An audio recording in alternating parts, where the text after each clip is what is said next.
ఒకటి కొంచెం రెస్పాన్సిబిలిటీ తీసుకోవాలి కదా.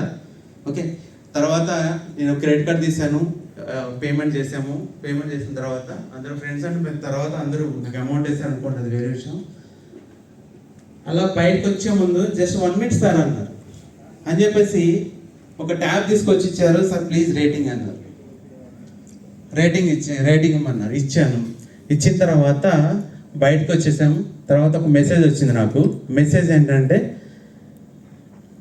నాకు ఒక కూపన్ కోడ్ పంపించారు.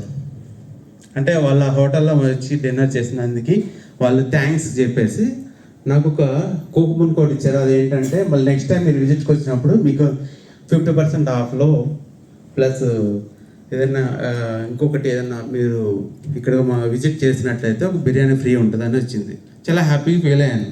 కాకపోతే మరి ఎప్పుడు వెళ్ళలేదు అనుకోండి, ఇంతవరకు మళ్ళీ 2 years అవుతుంది. అయితే నేను ఇక్కడ అబ్జర్వ్ చేసింది ఏంటంటే యాజ్ ఎ స్పీకర్గా ట్రైనర్గా మనం అక్కడికి వెళ్ళి భోజనం చేసినందుకే మన ఫీడ్బ్యాక్ ఇస్తే రేటింగ్ అడిగారంటే మనం ఎక్కడన్నా స్పీకర్ యాజ్ ఎ ట్రైనర్గా వెళ్ళినప్పుడు మనం ఎంత ఫీడ్బ్యాక్ తీసుకోవాలి, మనకు కూడా ఒక ఫీడ్బ్యాక్ ఉంటే ఎలా ఉంటుంది అనిపించింది. ఇమేజ్ చూడండి, మీకు ఏమనిపిస్తుంది? అది ఇందాక సురేష్ గారు ఏదో చెప్పారు మీకు.